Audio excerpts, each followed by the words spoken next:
When Javier Milei was elected as president of Argentina at the end of 2023, he promised change to a system that wasn't working. Porque hoy comienza la reconstrucción de Argentina. Hoy empezamos a dar vuelta a la página de nuestra historia. Annual inflation stood at 160%, and they had just narrowly avoided another debt crisis. But nearly 1 year later, how effective has he been? Under his leadership, inflation has dropped significantly to just 3.5% per month, but this comes with a cost. Many people have been flung into poverty, and these rates have increased by over 50%.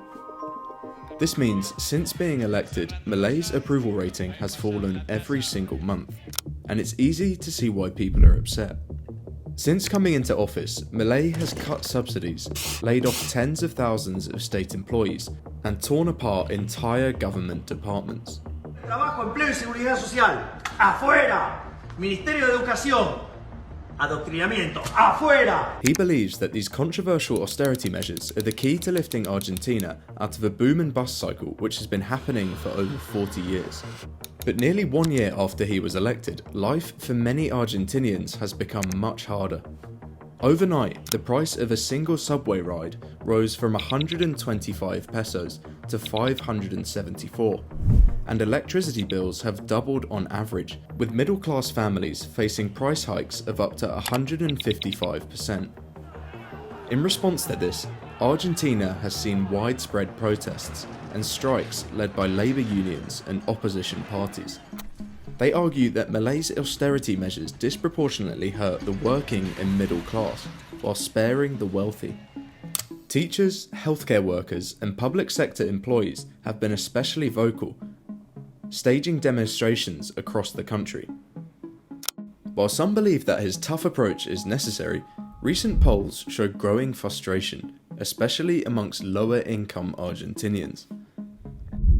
In spite of this, there are some signs that his reforms may be working. GDP growth has far surpassed what was expected by analysts, and the country could be on the right path. There is no doubt that Milei is a bit different. He wears leather jackets, goes to rock concerts, and isn't afraid to speak out against other world leaders. But the real question is, can he make a difference to Argentina? These reforms will take a long time to have a full effect, but the early signs are there.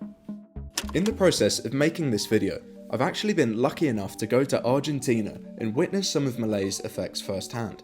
While I've been away, I've been using today's sponsor Surfshark VPN to get access to all the TV shows, YouTube videos, and news articles I do when I'm back home. Out of all the subscriptions that I have, Netflix, Spotify, and Amazon, the one that I use the most is Surfshark VPN, and it's also by far the cheapest. While most subscriptions cost you upward of $15 a month, until the new year, Surfshark is just $1.99 a month, and when you split that between 7 friends and family members, it's just 28 cents per person. So for less than half $1 every month, I get access to better prices on products and flights that use browser cookies to make things more expensive. I get to travel the world virtually and access sites that are blocked in my region. And most importantly, I protect my data. To take advantage of this special holiday promo deal for just $1.99, all you need to do is visit surfshark.com/invisiblehand. And make sure to visit before the offer ends on January 1st. Just click the link in the description or in the comments. To be able to assess how effective Milei has been with the economy, we first need to briefly understand the system he inherited. Now, summarising 8 decades of economic turmoil in a few minutes isn't going to be easy, but here are the main things that you need to know. In Argentina's modern history, there has been one man who has radically changed the country. Juan Domingo Perón was elected in 1946, and he's been incredibly influential for 2 main reasons. Firstly, he reshaped the economy through reforms that expanded workers' rights, nationalised industries, and introduced social welfare. And he also founded Peronism, a movement balancing capitalism and socialism, which empowered unions, raised wages, and offered public services like healthcare and housing. While these policies reduced foreign influence, they also caused inefficiencies. For example, Argentina spends $12 billion annually on energy subsidies, keeping prices low but forcing the government to borrow or print money. These Peronist policies are partly why Argentina has had one of the most unstable economies in the world for the last 40 years. A lot of this is to do with their currency and inflation. In just the last 4 years, this banknote, the 1,000 peso bill, has gone from being worth $60 to less than $1, as inflation has run wild. Because Argentina has had to print a lot of money to fuel these subsidies and also import a lot of goods, it means that the prices of goods and services go up as more money enters the economy. Aside from this, in Argentina, you're either a Peronist or you're not. And though Milei rejects Peronism, it remains incredibly influential, especially in provincial governance. This is partly why Milei hasn't had the easiest economic ride, as he's been the weakest president in institutional terms that Argentina has had in modern times. His party has a razor-thin majority in Congress, so he's had to use presidential decrees to push through most of his ambitious economic reforms. Opposition in Congress have also blocked several of Milei's proposals, creating political deadlock and complicating governance, but he's still been able to get a lot done. Put simply, the economic and political hurdle Milei has had to overcome has been incredibly significant. Argentina's economy has been struggling with high inflation, excessive government spending, and a reliance on imports, forcing the government to import more than it exports and spend more than it receives. To address these challenges, Milei has cut government spending, devalued the peso, and is working to unify Argentina's complex currency system to attract investment. His goal is to rebalance the economy by reducing consumption and government dependence while promoting investment and exports. So how exactly is he tackling these problems? Let's begin with inflation. If you're from Europe or the United States, you may have seen news headlines about needing to tackle annual inflation rates of around 9%. But in Argentina, these numbers would be a dream. Over the last year, inflation hit 240%, and over the last decade, it has averaged 80% per year. This means prices are rising constantly, making everyday goods like food, fuel, and housing increasingly unaffordable. Imagine your grocery bill doubling every few months, and that's what life looks like for many Argentinians. Inflation has been driven by a combination of high government spending, excessive money printing, and structural weaknesses in the economy. Things like energy are kept cheap for citizens through government funding, but the long-term consequence is that the government has to borrow or print more money to maintain this. On top of that, Argentina relies heavily on imports, and a weak peso makes imported goods significantly more expensive, as you need to exchange more pesos for the same amount of goods. Every time the peso loses value, everything from food to electronics becomes pricier, worsening inflation even more. And a big part of Milei's strategy for controlling inflation and stabilising the economy involves cutting government spending. The biggest step that he's taken to doing this so far has been the introduction of the Ley de Bases and Fiscal Package in July 2024. This is aimed at privatising state-owned enterprises, relaxing labour laws, and introducing incentives for foreign investment. If you're from the UK, then this isn't too different from the approach that Margaret Thatcher took in the 1980s. By selling off public companies and encouraging private investment, Milei hopes to reduce the financial burden on the government and create a more dynamic, competitive economy. However, the effectiveness of these policies remains uncertain. Privatising state-owned companies like the National Oil or National Airline could improve efficiency and reduce government expenses. But by no means does it guarantee this, and it could be that Argentina is actually just selling off its biggest assets. In addition to privatisation, Milei has aggressively pursued austerity measures, aiming to bring about a zero budget deficit by the end of 2024, mainly achieved by cutting government aid in the form of subsidies and in some cases tearing up entire departments. But in doing so, many Argentinians are now facing higher bills and transportation costs, which has deepened dissatisfaction with his policies in the short term. What has made him even more unpopular is the push to reduce public sector jobs. He has already eliminated around 70,000 public sector positions, reducing the size of the public workforce that has long been seen as bloated and inefficient. Another crucial part of Milei's strategy is addressing the peso's devaluation. Argentina doesn't produce everything it needs domestically, and as a result it has to import far more than it exports every year, and this is a major expense.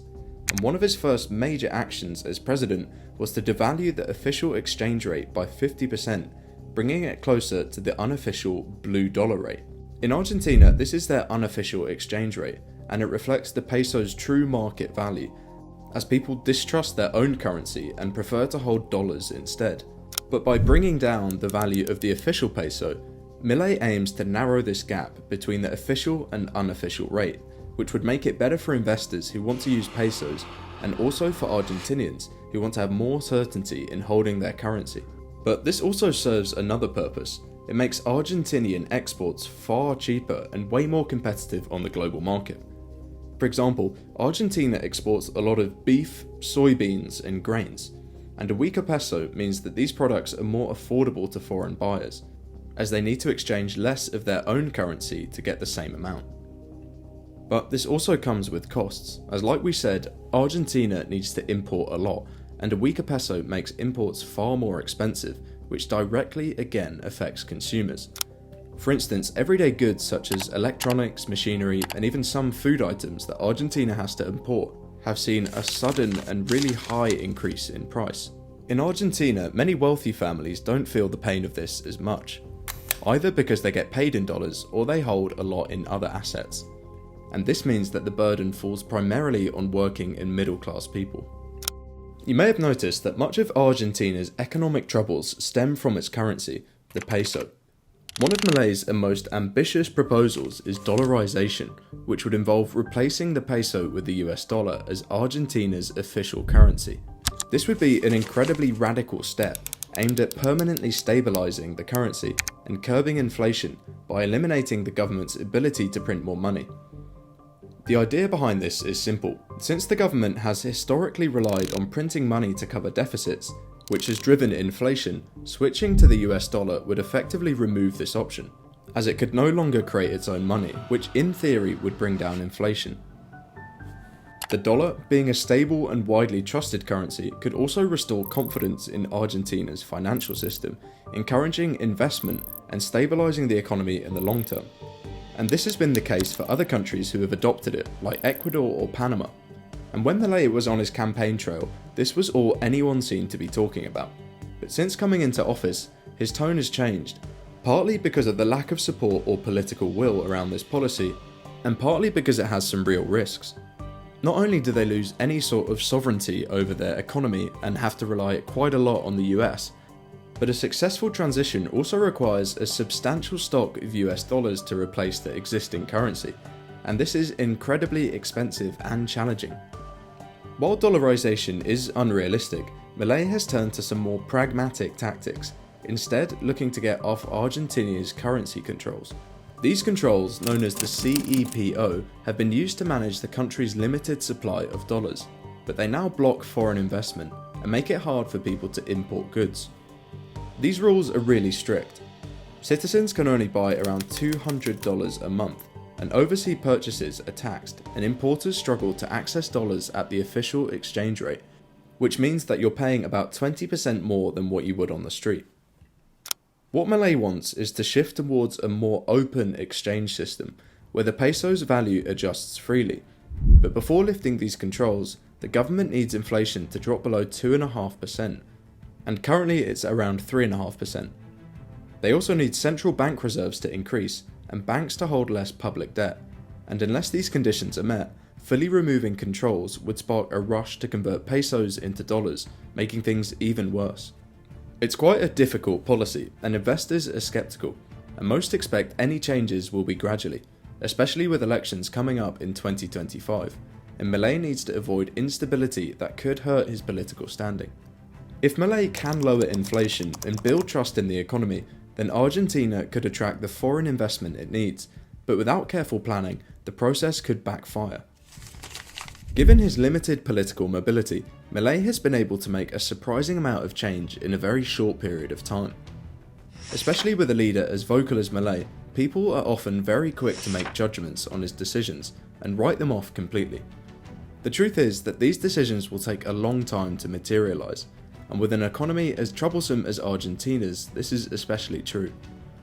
Massive changes don't come overnight, and like Milei says, A lot of hardships will have to be endured in order to make a lasting positive impact. The process which Milei has made so far has been promising, and there are early signs that Argentina's economy could actually be improving. But Milei's real challenge is how long he can make this last. Even though his ratings have fallen, he remains surprisingly popular for someone who has made everything a lot more expensive. People in Argentina are tired of nothing changing, and somebody like Milei with bold policies and explosive rhetoric is appealing. But this will all fade if nothing happens.